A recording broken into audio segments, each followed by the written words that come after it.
기자회견을 시작하도록 하겠습니다. 제가 목이 많이 목소리가 그렇게 상태가 좋지 않습니다. 저희가 계엄군이 들어왔을 때 국회에 있어서 가도연설 몇 번 해서 제가 목소리 상태가 안 좋다는 점은 먼저 양해 말씀드리도록 하겠습니다. 우리가 지난 며칠 동안 45년 만에 비상계엄이라는 말도 안 되는 헌정질서가 파괴되는 현장을 목도했습니다. 군인권센터는 2017년 박근혜 탄핵 당시 기무사 조현천 사령관을 위수로 중심으로 쿠데타를 모의한 계엄 문건을 국민들에게 폭로한 바 있습니다. 그 이후 저는 국회 국방위원회 불려가서 괴담 문서, 기밀 문서를 폭로했다는 이유로 지금의 국민의힘 의원들로부터 공격을 받으며 여러 차례 고소를 당한 바도 있습니다. 현재도 국민의힘이 집권하자마자 국기문란 행위로 저희들이 공표한 계엄 문건에 대해서 대검의 한기호 의원 등이 고소한 바 있습니다. 그 계엄 문건 이 얘기하는 정황대로 국회를 해산시키고 국회의원을 체포하려고 했다는 것이 그 문건에서도 공개된 바 있고 현역 의원을 어떻게 체포하냐며 지금의 국민의힘이 괴담 문서라고 비난한 바 있습니다. 하지만 그 계엄 문건은 윤석열 정부를 들어서 실행되었고 제가 여러 방송에 나와서 핀셋 계엄을 할 것이다 라는 얘기도 적중하게 맞았습니다. 여기서 말한 핀셋 계엄이라는 것은 국회의장과 부의장만 체포하면 국회의 기능이 마비되기 때문에 계엄을 해제할 수 없다라는 이야기를 한 바도 있습니다.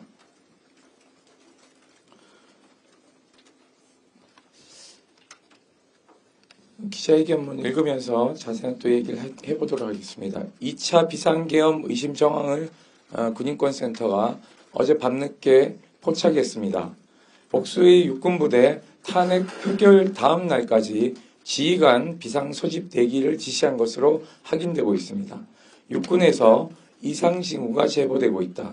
복수의 부대는 상급 부대 지침에 따라 12월 4일 오전 11시 또는 12시경 전 장병 출타 정상 시행 지침을 하달하면서 지휘관 중대장 이상은 12월 8일 일요일까지 지휘관 비상소집이 있을 수 있으므로 휴가를 통제한다는 지침을 덧붙였다. 12월 8일은 국회 본회의에 윤석열 대통령 탄핵소추안이 표결될 것으로 예상된 12월 7일의 다음 날이다. 야당이 탄핵소추안을 12월 7일 오후 7시 본회의에서 처리하겠다는 뜻을 밝힌 것은 12월 4일 오전 10시 30분경이다. 일반 장병의 휴가는 허락하면서 지휘관 비상소집에 대비할 목적을 명시하여 지휘관들의 휴가를 통제하는 것은 매우 위험한 징후다. 비상소집 가능성을 열어두었기 때문이다. 군부대 휴가 인원은 정원이 정해져 있다.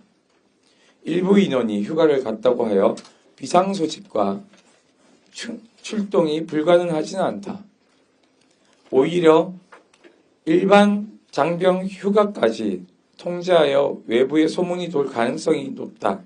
그러나 지금과 같은 시국의 상황 발생 시 부대를 통솔해야 하는 중대장 이상 지휘관급 장교들을 지속 통제하는 것은 매우 이상한 일이다.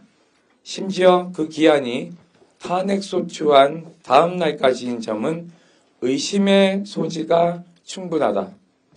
이것뿐만이 아니다. 다른 복수의 부대는 휴가는 통제하지 않으나 영내 간부들의 외출을 통제하고 있다고 한다. 또 부대 출입 시 자동차 트렁크를 열어보고 거울로 차 내부를 샅샅이 수색하기도 한다고 한다.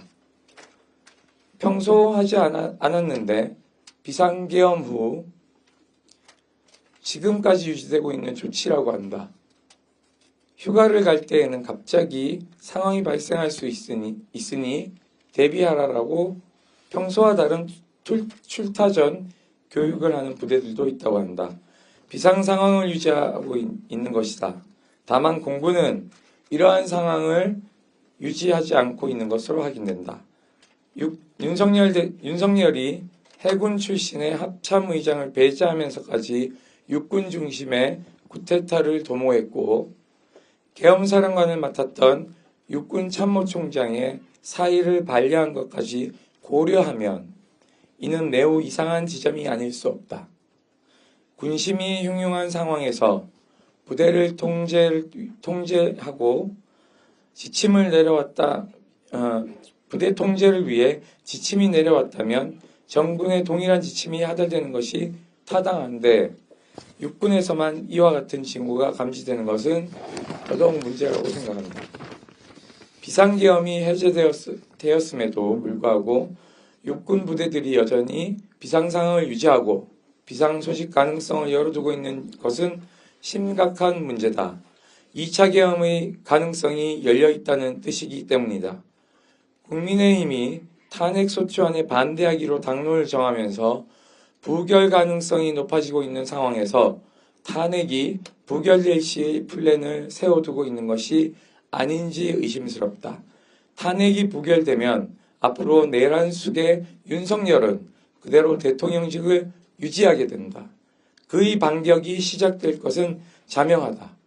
국민의 지지와 별개로 윤석열은 향후 전국 운영을 위해 더 위험하고 더 큰 도박을 감행할 것이다. 이 계엄이 실패했다고 해서 계엄 선포 사실이 희화화되거나 윤석열을 가능성 없는 무리수를 둔 바보로 치부해서는 안 된다.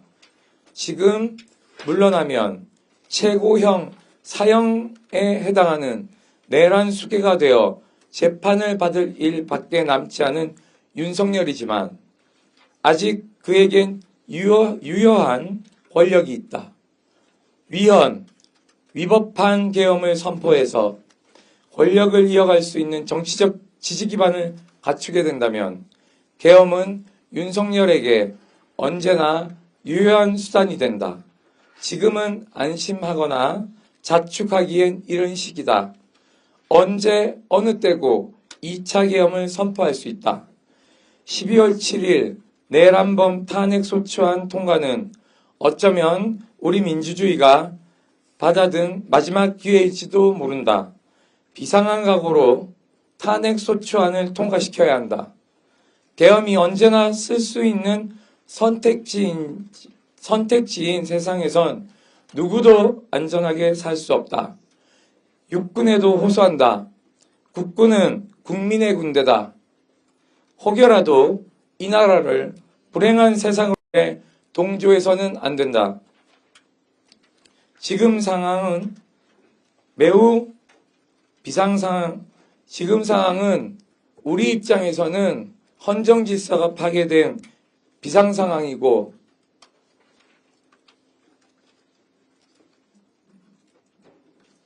윤석열 입장에서는 감옥을 가야 하는 비상상황이다. 육군은 정치 상황에 대비를 즉각 중단하고 본연의 임무에 충실하라. 국회 역시 관련한 실태를 엄중히 파악하고 만일의 사태에 대비해야 한다.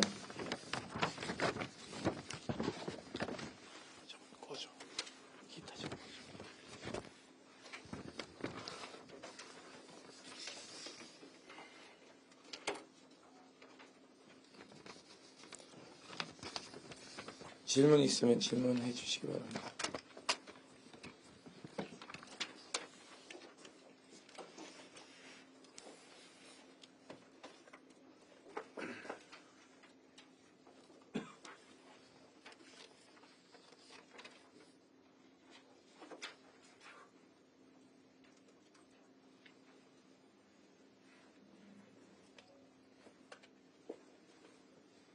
육군센터에서 제보를 어느 정도 수준에서 좀 많이 받아서 이렇게 발표하시는 건가요?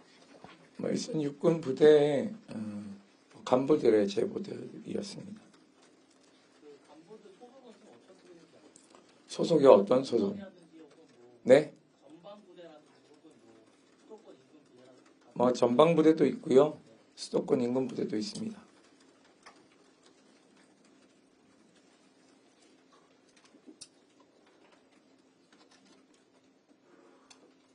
이번에 부패에 들어갔던 부대도 포함된 거예요? 아, 그건 당연히 포함되죠. 예.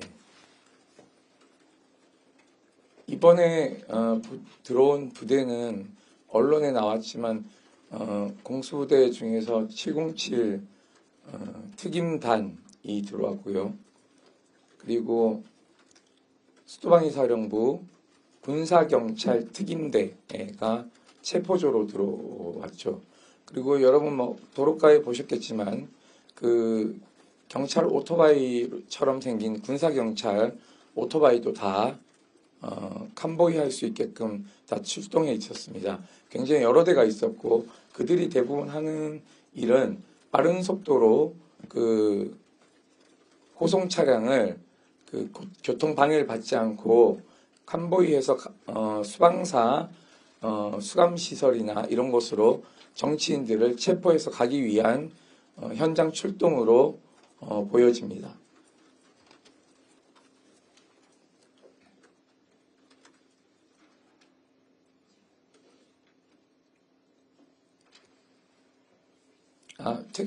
특이한 점 말씀 하나 드리면 특임대는 간부들로 구성되어 있는 부대가 아니기 때문에 이번에 국회 경내에 들어온 수방사 특임대는 병사들도 포함되어 있다는 것을 알려드립니다. 모두가 간부라고 알고 있는데 이번 친위 쿠데타에 병사들도 동원됐다는 것을 말씀드립니다.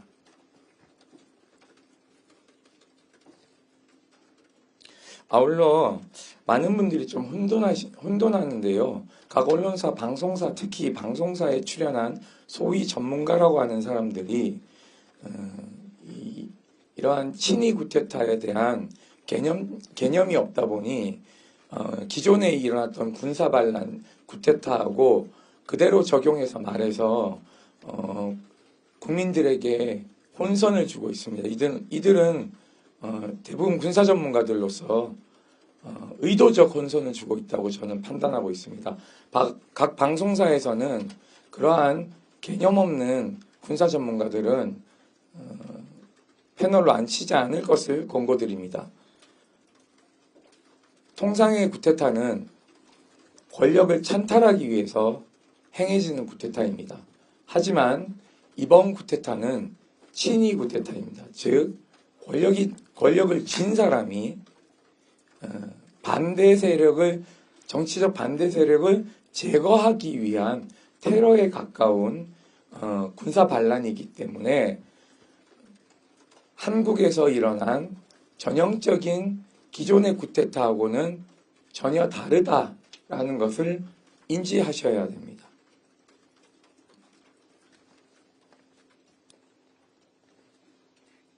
그럼 이렇게 지휘관 휴가 통제 명령을 내리는 곳은 어디라고 보고 있으신 거예요?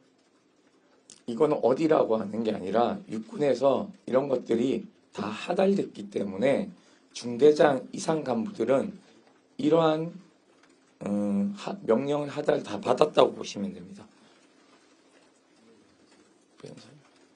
육군에 문의하시면 그런 지시에 하달한 적 없다고 답변할 수 있습니다. 왜냐하면 이게 지금 육군에서 일괄 통제하여서 전부대의 이러한 지침이 공식 하달된 것은 아니고 공식 하달된 지침에 일부 부대에서 비상 소집을 대비하여서 이 비상 대기하라는 부분이 붙어가지고 추가로 하달이 됩니다. 보통 하달이 되면 육군 부대에서 간부들 개별에게 다 뿌리는 게 아니고 부대 개선을 따라가지고 위에서부터 아래로 계속 그 윗부대에서 아랫부대로 내려가게 됩니다. 근데 이제 최종적으로 이 그 지침을 하달받은 실제 간부들이 제보를 한 것이기 때문에 어느 개선에서 어떤 식으로 이 부분이 추가됐는지는 확인이 필요할 수 있겠으나 복수의 부대에서 이러한 그 중대장급 이상 지휘관들의 출타를 제한하고 비상소집에 대비해야 할 수 있다라는 지침이 이렇게 따라 붙어가지고 내려온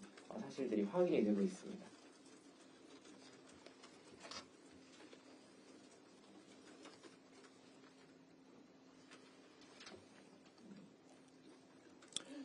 여러분들이 보셨겠지만 비상계엄을 10시 23분 또는 25분에 선포하고 선포가 끝이 난 윤석열 대통령의 기자회견이 10시 반경입니다. 병력이 출동하는데 시간이 다소 걸렸지만 여러분들이 보셔서 아시겠지만 30분, 40분 정도만 늦었어도 국회의원들은 포고령, 계엄사령관의 포고령 위반으로 모두 현행범 체포될 수 있는 상황입니다.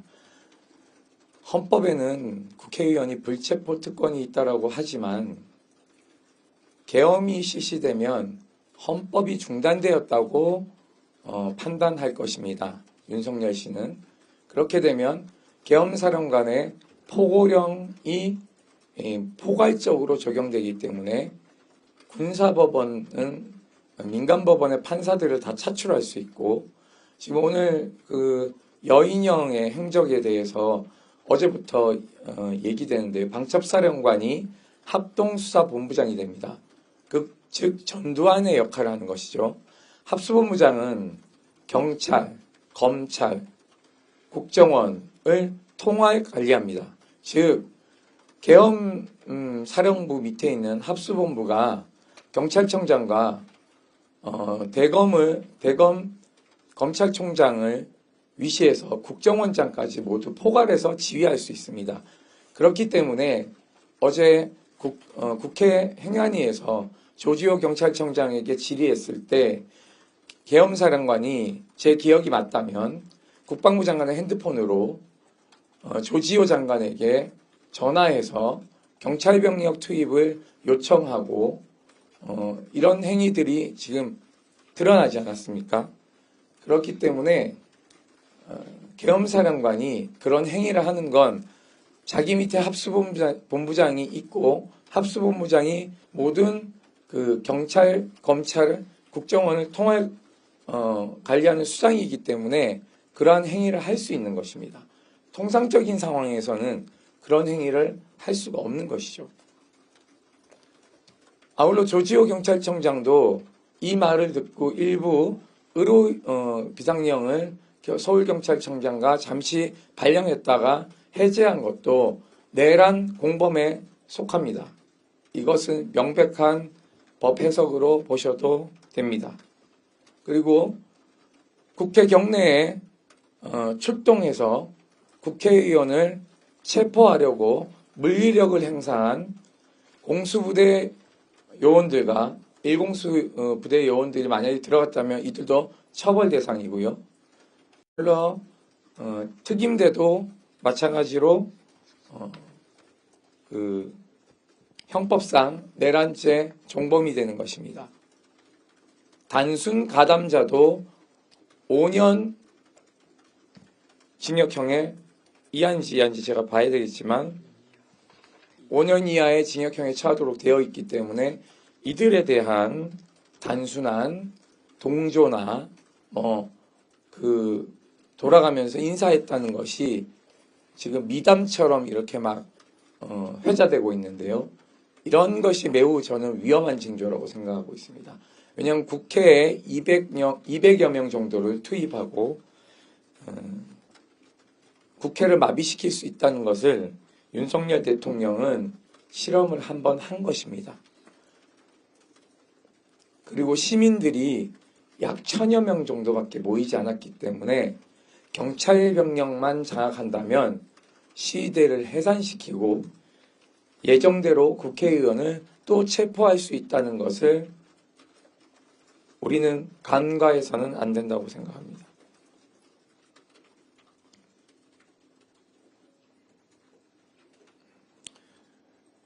내란죄 범죄는 명백한 중대범죄이고 대통령은 내란죄에 속하는 범죄를 저질렀을 때는 즉시 형사소추할 수 있고 체포, 구속시킬 수 있다는 것이 대한민국 헌법조문에 나와 있습니다. 계엄군은 명백한 반란군이고 철수하면서 시민들에게 인사하고 미안하다고 하고 총 쏘지 말라고 지시했다 하고 미담처럼 소비되는 것은 매우 위험한 징조라는 것을 강조드리고 싶습니다.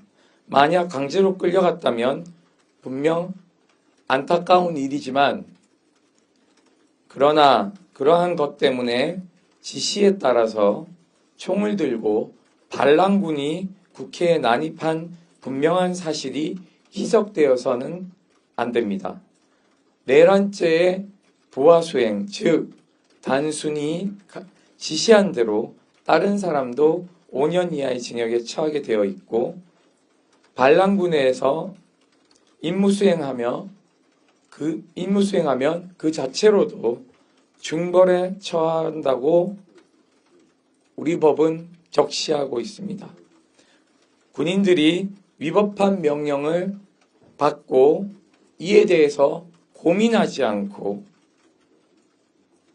시위대에 물리력을 행사하거나 불법적 행동을 한다면 사실상 불법적 행동을 하지 않아도 출동 자체가 불법임을 인지했다면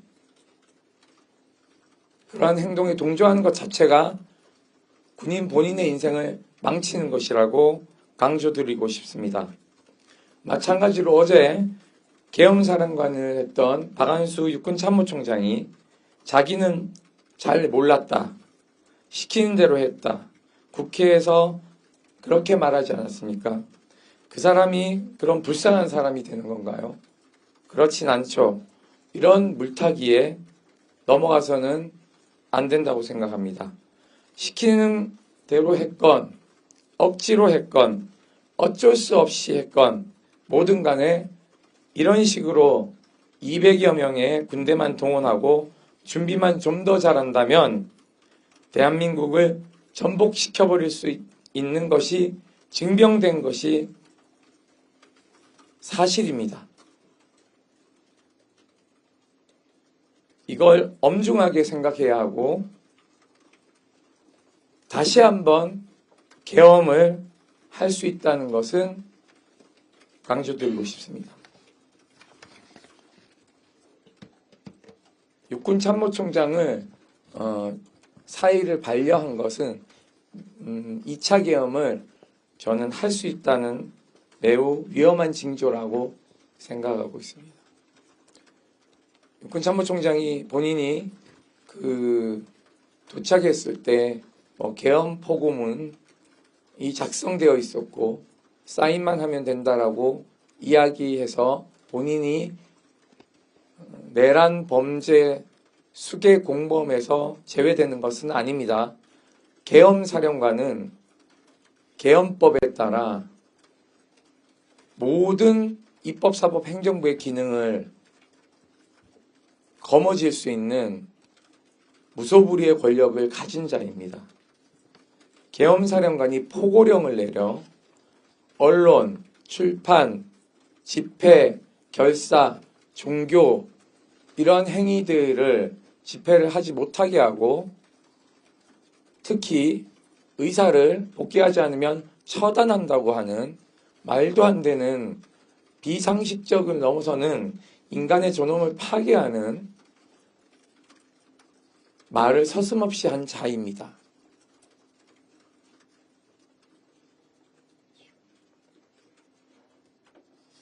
질문해 주시면 질문 받고 또 말씀드리겠습니다. 휴가 제한 외에 계엄을 준비하고 있다라는 정황을 뒷받침할 수 있는 구체적인 문건이라든가 계획도 혹시 있다고 할 수 있습니까? 지난 계엄 1차 계엄이라고 하겠습니다. 1차 비상계엄을 시행했을 때 당시 비상 소집이 11시부터 순차적으로 각 부대에 하달된 것을 저희가 확인을 했습니다. 비상대기는 간부들 중심으로 영외자들을 비상 소집한 것이고요. 육아휴직자도 모두 포함해서 소집을 했습니다. 소집해서 지시한 사항은 부대가 관리하는 검문소가 사용 가능한지를 점검하라는 지시였습니다. 이 이야기는 출동을 하면 군부대 인근의 수도권에 들어가는 검문소들을 모두 장악하고 시민들의 이동을 서울시로 시위대가 몰려들 것을 예상해서 차단하는 역할을 하고요. 또한 친위 구테타를 진압하러 올 수 있는 다른 군대도 차단하기 위한 목적으로 검문소의 난방 기능이 작동하는지, 왜냐하면 지금은 검문소들을 잘 쓰지 않기 때문에 그런 것들을 다 점검하라는 지시가 일차적으로 있었고요. 또한 탄약고를 확인하라는 지시도 있었습니다. 또한 병사들이 위병소나 외곽 경계 근무를 서는 곳에 혼자 있지 않게 하기 위해서 군무원들을 투입한 정황들도 포착됩니다. 왜냐하면 병사들이 이탈하거나 또는 병사들이 이러한 행위들에 대해서 어떤 동요를 할까봐 그런 것으로 확인하고 있습니다. 또 얘기하고 있습니다. 이제 방금 말씀 주신 사항이 1차 계엄 때 이제 있었던 군 내부 상황 관련해서 말씀 주신 것인데요. 이때에도 사실 무슨 문건이 하달되거나 어떤 지침들이 문서를 통해서 부대에 하달된 것은 없고 비상대기 명령이 내려갔을 뿐입니다. 그리고 그 비상대기 명령에 따라서 뉴스를 보고 왜 비상대기를 하는지 간부들도 인지를 하였었죠. 계엄이 선포되었다는 사실을. 그렇기 때문에 간부들을 비상대기로 이렇게 비상대기 가능성이 있기 때문에 부대 안에 있으라고 휴가를 묶어놓는 것은 위험징후라고 해석될 수밖에 없습니다. 별도의 문건을 내려서 계엄을 준비하라던가 이런 것을 하지 않겠죠. 왜냐하면 1차 계엄 때도 그렇게 하지 않지 않았습니까? 소문이 나거나 퍼질 수 있기 때문이죠. 지금 합참에서 정해놓은 작전 태세는 가장 낮은 등급인 C급입니다. 합참에서 예를 들어서 뭐 B급이나 뭐 이렇게 지금 작전 태세 자체를 격상시켜 놓은 상황이면은 중대장급 이상 지휘관들의 휴가를 제한하는 것이 변명이 될 수 있습니다.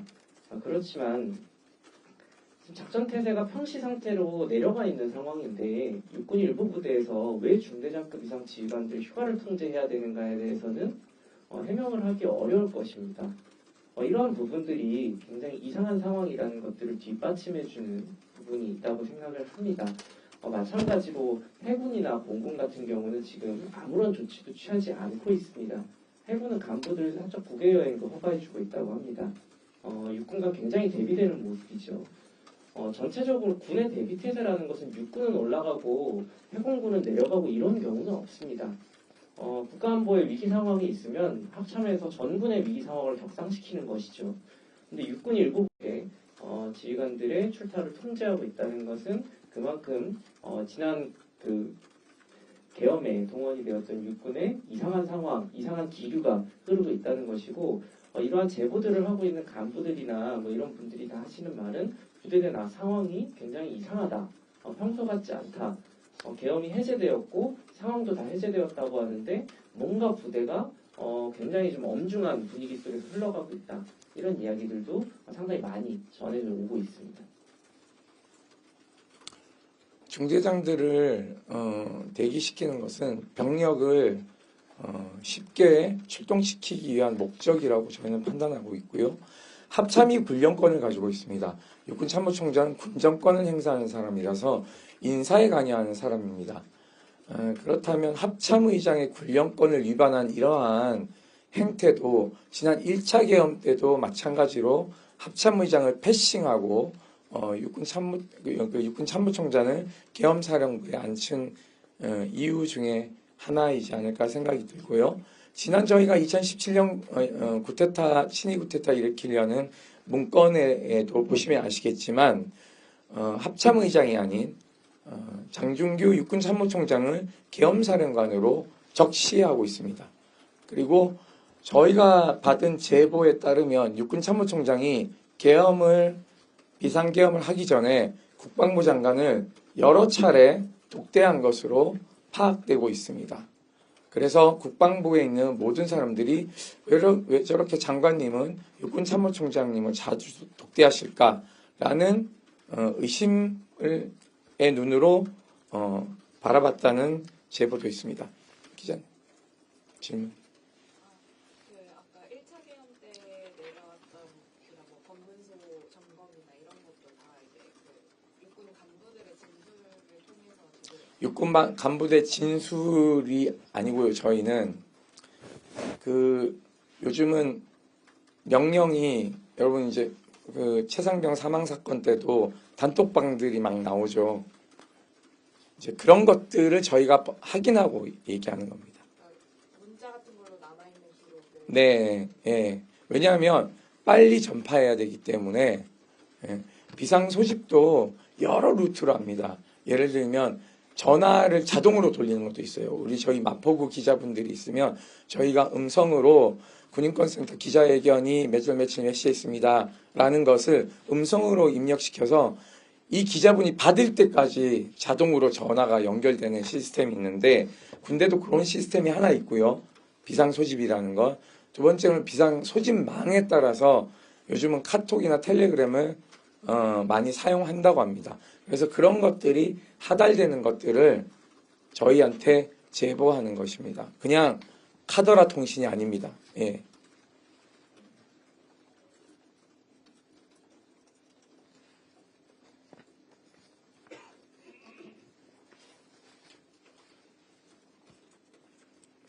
그리고 어제 저희가 보도자료를 지난번에 냈었는데 기자분들이 사실은 이게 뉴스가 많이 쏟아지다 보니까 자세히 보지 못하셨을 것 같은데요. 아군의 피아식별하는 띠 이런 것도 사실은 이제 점검하라는 얘기를 했어요. 그게 뭐냐면 이제 병력 출동을 하게 되면 피아식별하는 띠가 있는데 그 띠를 무엇으로 통일할 것인가를 계엄사령부가 결정하면 그 띠를 착용한 군대는 반란군이 되는 거고요. 그 띠를 착용하지 않거나 다른 띠를 착용하고 있으면 반란군을 진압하는 군이 되는 겁니다. 이해되시겠죠? 그러면은 아군끼리의 교전이 발생하는 굉장히 위험한 사태가 발생할 수 있는 것까지 감안해서 그러한 지시들이 부대에 내려진 것으로 저희는 확인을 했습니다. 계엄 당시에 계엄사령관이 그런 내용을 각 부대에다가 전달했다는 건가요? 그거는 알 수 없지만 그 준비를 한 것은 사실이니까요.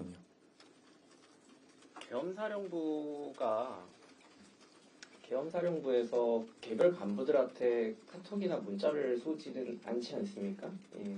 지침이 하달되면 그 지침이 예를 들면 육군본부에서 내려가면은 군단으로 내려가고 군단이 사단에다가 쏘고 사단이 밑에 있는 예하부대들에다가 이제 다 전파하는 식으로 문자가 계속 내려가는 건데 계엄사령부에서 온 건지 아닌지는 사실 제보를 하게 되는 사람들은 결국에 최종적으로 이걸 받는 사람들이 제보하지 않겠습니까? 이분들은 이게 어디서 발신됐는지까지는 확인을 하기가 어렵습니다. 그래서 이거는 이런 지침들이 어디부터 시작돼서 어떻게 내려온 건지는 기자분들께서 취재를 통해서 좀 확인해 보시면 좋을 것 같습니다.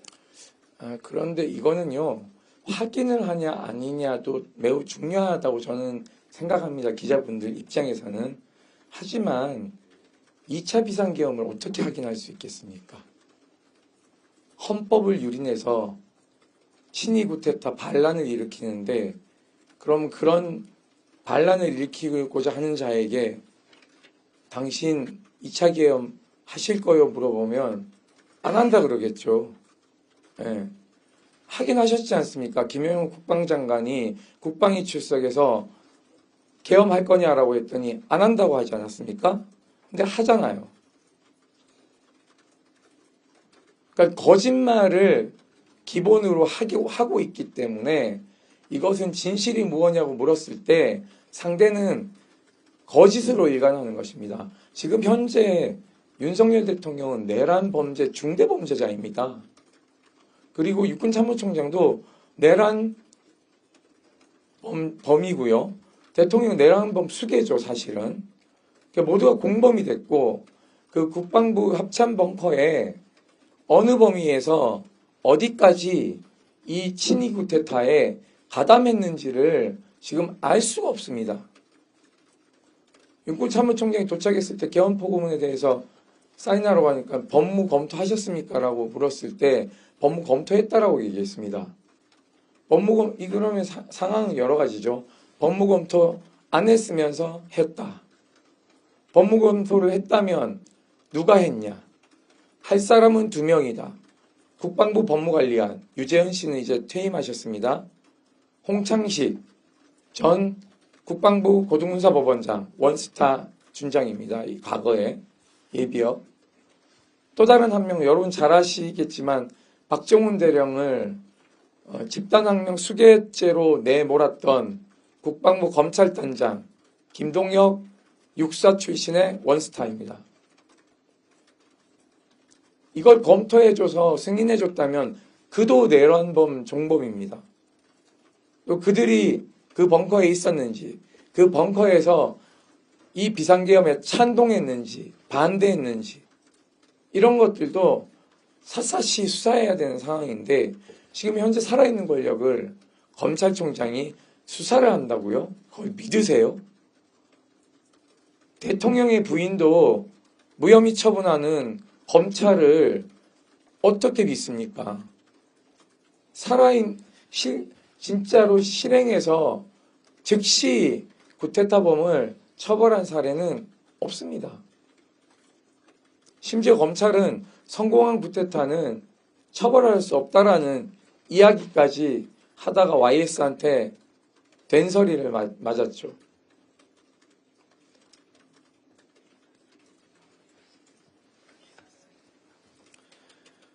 더 질문 없으시면 마무리될까요? 아니면 더 질문이 있으신가요?